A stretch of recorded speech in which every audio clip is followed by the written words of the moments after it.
Sa unang pagbasa, gihisgutan ang matang sa puasa nga naandan sa mga Hudiyo. Di sila mukaon, di sila maligo, dili manghilamos, ilang gubot-gubuton ilang buhok, magsulob silag sako, maglingkod og abo, magbutang og abo sa ilang ulo, aron nga tan-awon gid sila nga masulubon. Ila ng buhaton once a week. Kamo kapila man mo magpuasa?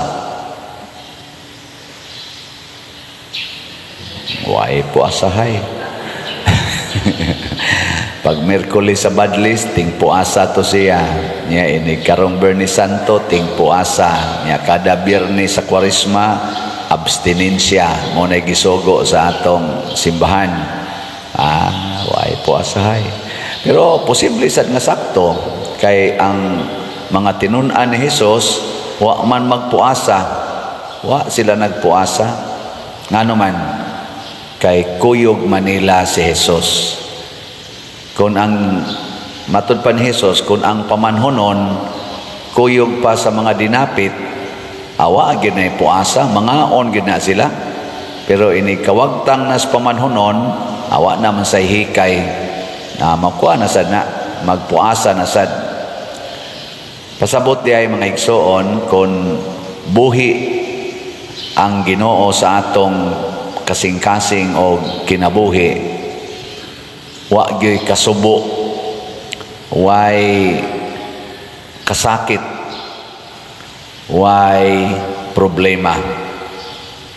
Ilingay mong tupad. Ingna na karoy kasakit. Ingna na kay kasakit ron. Na og naaga ni pasabot, dili buhi ang Ginoo sa imong kasing-kasing og sa imong hunahuna og sa imong kaning kinabuhi. Matud pa ni Jesus diri sa sa Ginoo diri sa unang pagbasa, ingon siya, dili man na mao ang kanang inyong gibuhat nga puasa, di man na mo'y akong gikinahanglan. Ingon siya diri, ang puasa nga sama sa inyo dili makatabang aron dunggo ng inyong pagampo. Ang puasa nga akong ikinahanglan mao ang pagbugto sa mga gapos sa sala. Kanang sala bitaw mao ginay atong hunungon. Linyay mong tupad ingna daghan kag bugtoonon diha. Unsa maroy imong bugtoonon nga sala? Kanang imong pagkayaw-yawan, pagkalibakira, pagkabakakon, kanang imong pagka materialistic, no? Wa na gani jud ka nipalit og slat karon kay imong yung itagana anang imong pagpa-colors buhok, pagpa-ribbons buhok, pagpanumpay ang mga pilok, sumpayan ang mga kuko. Kuan man na sila, gitawag mga vanities. So pagbugto sa mga gapos sa sala, pagtangtang sa higot sa yugo, ingon man sa paghatag og kagawasan sa mga dinaog-daog. Basig daghang ginaog-daog karon. Pangutano nato ato mga politicians, wa ba sila gidaog-daog karon ang galingkod sa administrasyon? Wa ba gidaog-daog kanang sigihan nilag contempt, sigihan nilag impeach, inana ba? Sigihag kiha, gamay lang sipyat, kiha dayon, nya di ra ba ikihas korte adto ra gyud sa kongreso kanang ilang hiring-hiring diha nga murasag maka-question sa taba. Sahay. Una, pang daog-daog man na, pang gipit, opresyon, mao din ay puasa nga gustos Ginoong kuhaon. Di ba? Kamong mga ugangan, kusog kayo mong mudaog-daog sa inyong mga umagad. No, inyong mga in-laws, daog-daogon. Mga manager, kusog kayo mudaog-daog sa ilang mga staff. Mga employers, kusog kayo mudaog-daog sila mga employees, di tagaag bonus. Nya, paninglan pa anang bayad sa PhilHealth o sa SSS unya dili day i-remit. Apil pang St. Peter. Unsa man na daog-daog, pang daog-daog. Mga landlords ala siging pang daog-daog ana mga tenants patrabaho og maayo, gamay ra kayog sweldo. Ang amo kapalit og branyong sakyanan paghuman sa ani, ang mga saop tungtungan pag-utang usahay. Ana. Unsa man na di na pang daog-daog. Man mo mutingog. Ambot ka nang dili pagpalit og slot, di ba ka pagdaog-daog sa naspari tingali no? Pari ba hapit na lang nangagisi ang baog si baligyag slot. Wa gyud mo pa. Pila ra nang 500 ang SBF dag, 100 ang sa tingan to mo sa God's Healing and Deliverance Powers, GHDP, 100 sa tong haligi parang Mama Mary, HPMM, 700 na tanan og palitan na nimo kada semana pwede ka mo palitoy wadyo kay 700 ya. Ilingay mo tupad na kay 700. Ina ko no. Na kay 700 ya. Palit dayon. Moingon sa na imong tupad pagara-gara sa na ba moingon sa na gusto man ko kanang challenge ni Father, challenge.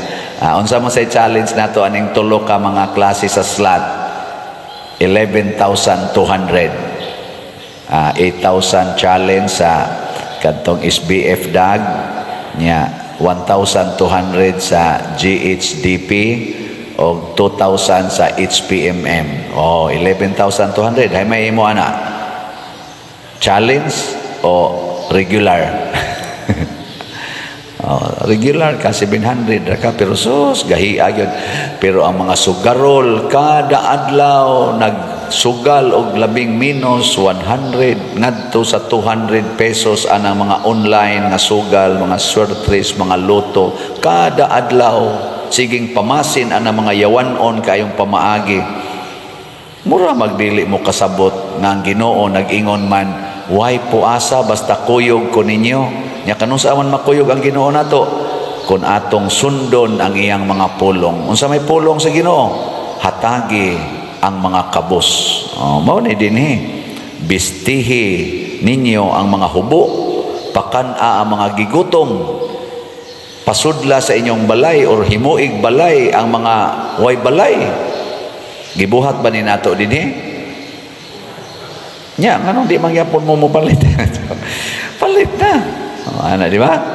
Adto man mo mamasin anang naang para ra gyud sa kaugalingon, mao na ang resulta daghan tag problema, daghag kasakit, daghan ang atong mga kagubot karon sa kalibutan, labi na sa atong nasod, labi na gyud na nagsingabot ning midterm election. Gubot kayo tungod na kay ang atong mga buhat ba wa maigo sa Dios nung pamaagi. Muna dinhi sa atong tubag sa Salmo nag-ingon ta, usa ka mahinulsulon ug mapaubsanon na kasing-kasing o Dios dili nimo tamayon. Pasabot kun maghinulsol lang kita, magbasol ug magpaubos, siguro gyud nga ninduton sa Ginoo atong kinabuhi. Dili ta mosalig aning mga politicians, apil naming mga pari na kami mao'y makapanindot sa kinabuhi nato kita mga Pilipinon. Dili oy. Ang makapanindot sa tong kinabuhi maura gyud ang bridegroom, ang Ginoo mismo. Siya ra gyud makapanindot. Anha ka ng parlor para monindot imong naong? Dili. Inigawas nimo kusmod lang yapog naong imong bana iguli nimo. Magtan-aw sa imong bag-ong na parlor nga naong. Ngano man kay wa man kay mahinulsulon og mapaubsanon nga kasing-kasing. Di ba? Tugtog ra ba dayon? Na siya.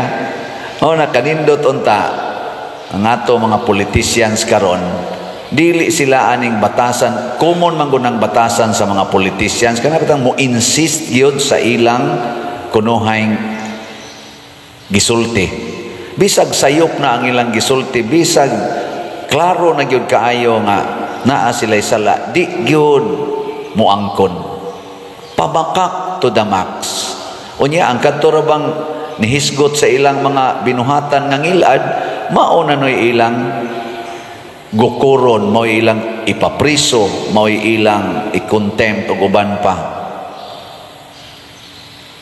Hunong nakataani, no?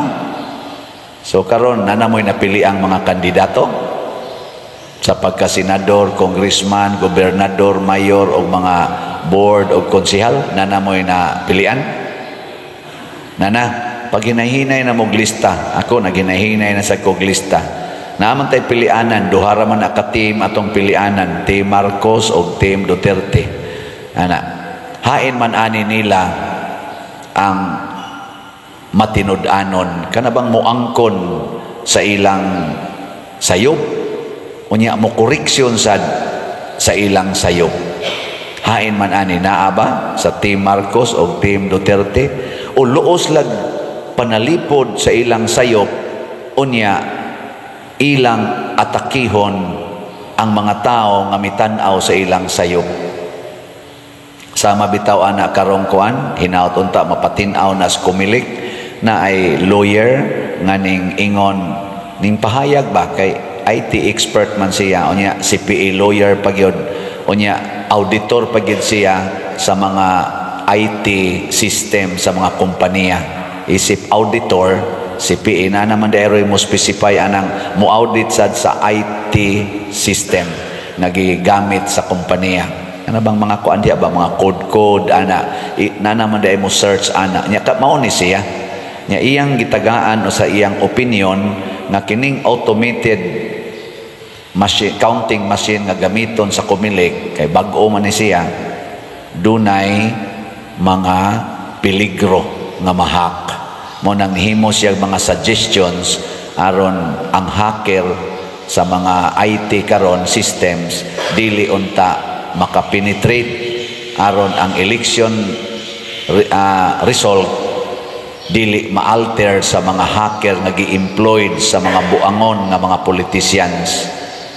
Nasuko manoong kumilik, gikiha naman noon siya, gipriso naman ganit tingali to karon, gi-arrest naman tingali to.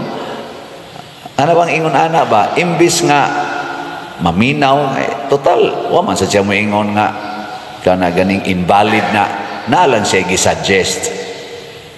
Dili man dawaton ang suggestion, prisoho naman noon, ipa-disbar pag yun, ipa-invalidate pag yun ang iyang CPA license. Kanang magkaingon ta ba, nganong ana man, hain naman ang transparency, hain naman ang freedom of expression. Nya nasa ko'y nadunggan nga lawyer nga ning hisgot sad sa kaning mga palisiya sa about automated machine sa kumilik.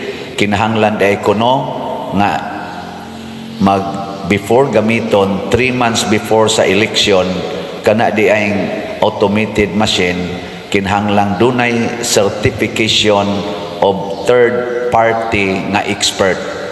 Unya i-publicize gina sa kumilik nga kining atong machine certified na ni siya nga safety sa third party nga expert on ani nga maong system. Unya human kuno ang nag-certify nya ila na nang i-declare in public, i-seal dayon na ang code, unya tagua na didto sa safety box sa central bank. Ingon ana ka delikado dahil na kay peligro man na i-alter. Nya nabatay na dungog karon nagi-declare na sa kumilik, basig wa lang ko kadungog. So 3 months before, so May man ang election, kanus aon ta na supposed to be i-declare 3 months man. Unsa naman taron? March, April, May, duha na lang. February unta. Ako gikas February hangtod karon wa man ko kaybaw ana. So tungod aning maong pagkiha niya sa third party kaning atong usa sa mga botante, usa ka kandidato ni kiha ang kumilik, na hinoy mga opinions nga nanggawas niya ako nakabati ko nga naagi di ay na sa palisiya sa kanang nasa kaning naamtoy RERE nga gihisgutan, i-search lang yan na ninyo nga kanabang related ba sa paggamit sa kubilik aning ni ang automated machine nga nya doon na pagid na ilaing requirement akong nadunggan kinahanglan proven nga kanang maong unit naka-serve na siya og at least duha kuno ka kanigining counting, automated counting, proven na ba, untested. Unya brand new man wala amot na nabaka ni siya di naman tong Smartmatic nawa naman to karon bag-o ko but unsa nang ko ana ana mo na nga dunay mga opinions nga nanggawas nindot unta i-welcome ni siya i-welcome unya mag-discuss unya i-explore unsa ka tinuod ang imong gisulti unya in public aron kitang mga butante ang uban ana wa pa gani mapasahan pag isgutom kay maglinya ako kadaghan naman ko ana nga wa ko kakaon kay tuwa na ka sa linya ug mogawas ka pulihan kag lain init pa ka istanan wa pa kay snacks unya sige kag butar dito hinuktok jud kag maayo shid ka ana unya ang resulta ihakra di ay pagkaluoy napay uban magbangka pag yun mo tabok pag yung isla bawd-bawd pa usahay mauwanan mainitan kay mo butar gyud ana unya ang resulta ihakra kaluoy no mo na i-explore gyud unta nya in public i-declare gina siya kusog naman kay atong social media karon mag-imbitar lang diha ang kumilik o sige mga media men ari mo dire social media influencer diri mo tan-aw mo dire kay mao ning atong gibuhat karon pagkaninduta unta naagyud ba ang transparency magsuko-suko naman hinuon dayon pagkaluoy hangtod kanus apa mo na mahinulsulon og mapaubsanon unta nakasing-kasing haron dili ta biyaan sa Ginoo kay ang Ginoo ra gyud makapanindot aning atong kinabuhi apan ga kinahanglan siya mapaubsanon og mahinulsolon nga kasing-kasing matud pa ni Kristo kung kuyog ko ninyo wa gyud kasubo way puasa way problemang dili masulbad apan una kumukuyog ninyo kinahanglan duna moy mapaubsanon mahinulsolon og mapasayloon nga kasing-kasing dili pagarbuhon dili tigdaog-daog og tiglutos sa mga kabus og mga timawa nga katawhan pagampo sa katawhan mga igsoon pinaagi sa puasa gihatagan kitag higayon sa pagbag-o sa atong kasing-kasing busa malaumon kitang moingon Ginoo pamatia